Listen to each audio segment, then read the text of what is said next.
we're back for chapter 18 now, in continuing deep dive into Stephen Erikson's Forge of Darkness, book one of the Carcanus trilogy. Chapter 18 starts off with the Border Swords, who first made kind of were there at the beginning of all this stuff. These are the ones who, ran into Triss the Azathani, the original one, who came out of the VSC, VITR, and they kind of bookend this chapter. So you have Kalat Hussein takes Spinnock with him, riding to the Yanis Monastery.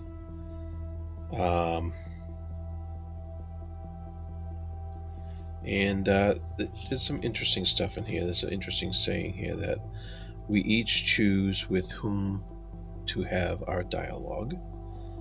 Who dares frame it in fear or shackle it in invented proscriptions? That's interesting. It's an interesting saying. I'm trying to see what context that was in, but they were talking about night terrors and nightmares and stuff like that.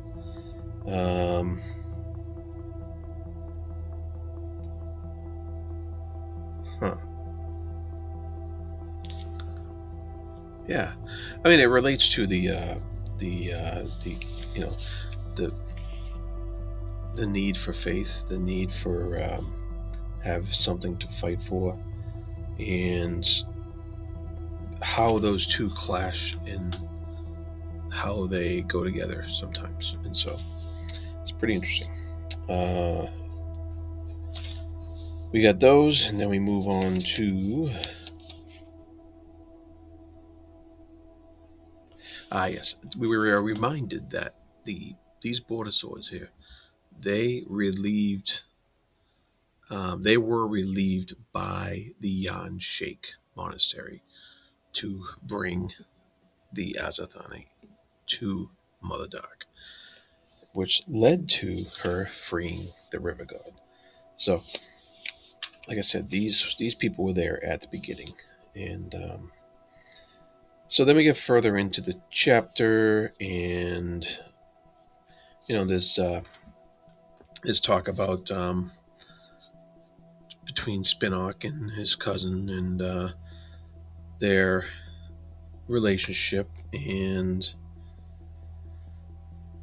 they and she has to go see her betrothed. She has to go eventually. She's been putting it off, kind of, and so has her betrothed, by the way, as we come to find out. And they're worried. They're worried that to hear the song of love is to be deafened by a chorus of fools. Interesting saying. And then we move on to Ilgas Rend, who is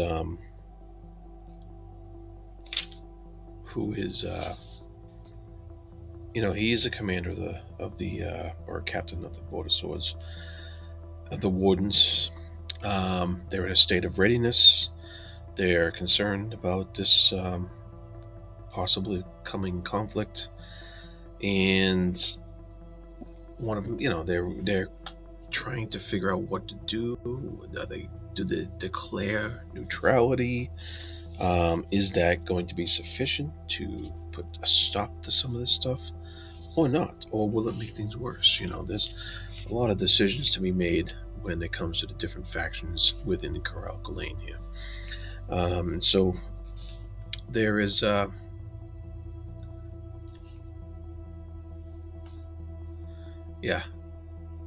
it's interesting. There's a lot, there's really some fascinating Shakespearean dialogue here, as he talks to, and this he being the leader of the wardens here, the captain, and he is talking to Sharanas and Kadhu, who is, I don't remember who she is.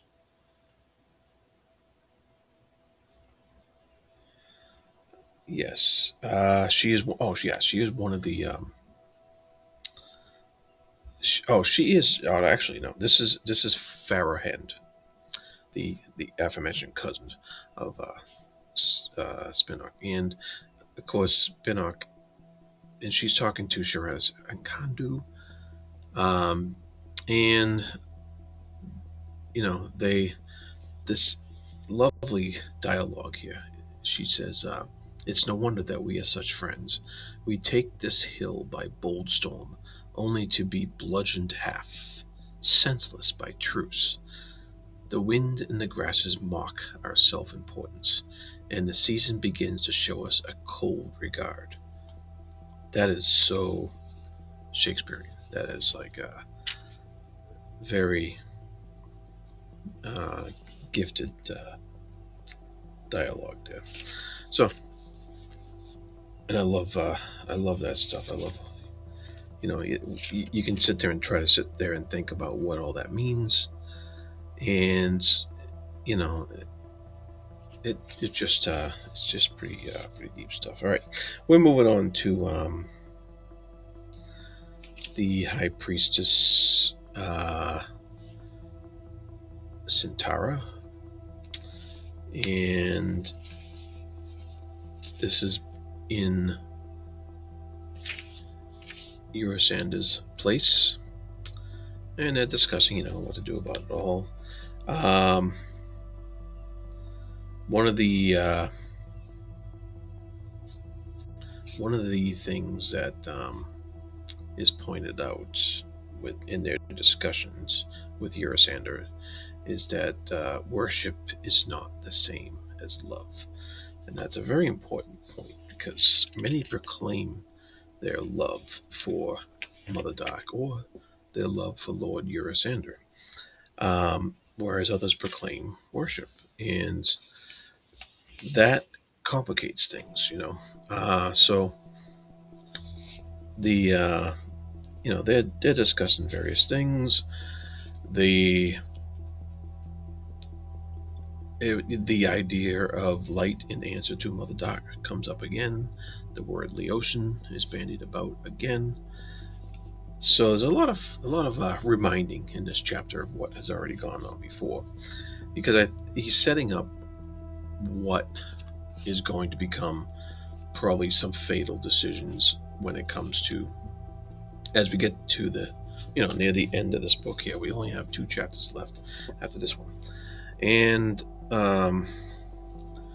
we go back to hmm,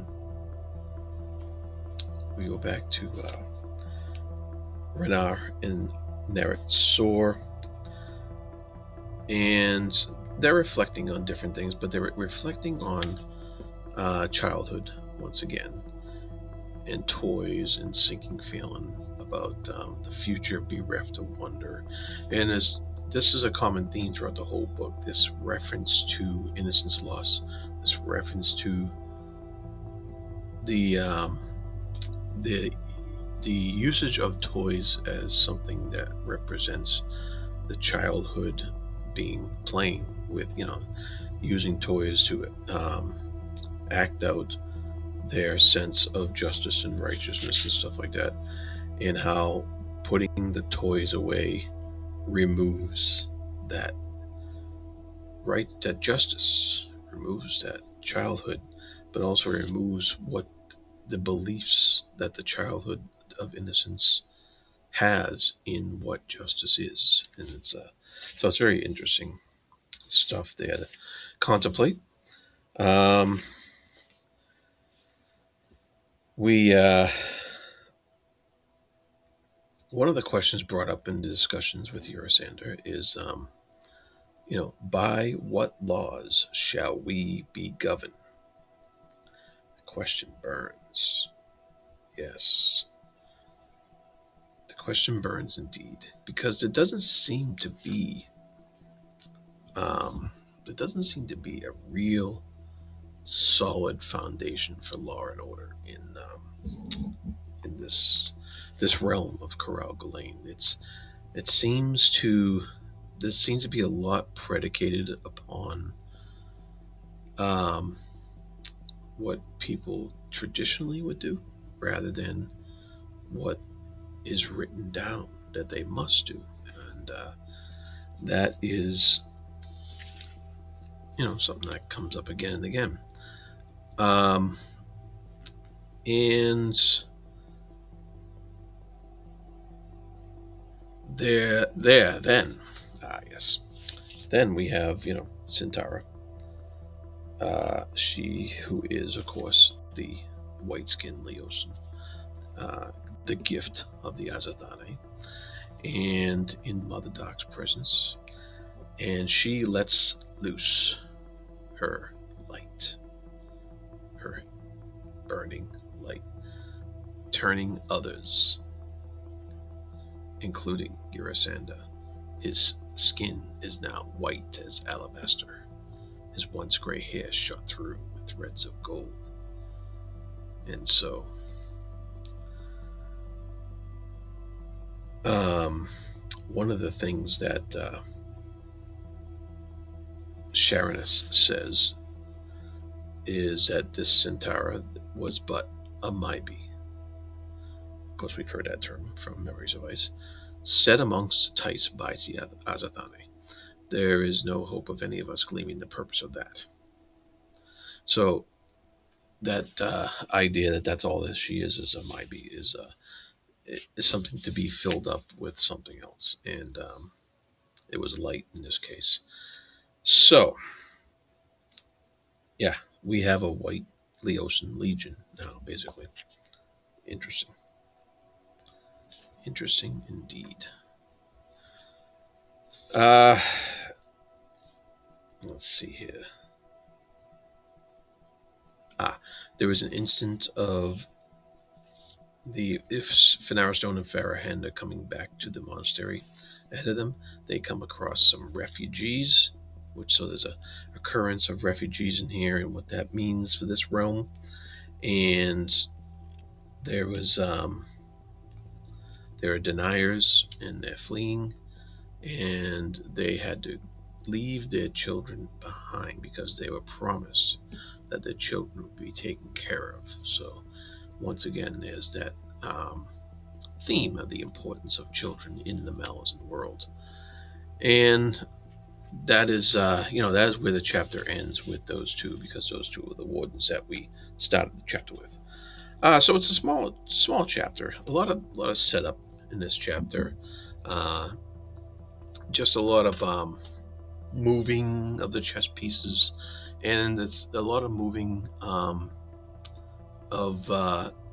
the pieces on the board that are set against or are set in a place where there can be effective to the story. Not the moving of the big pieces, not the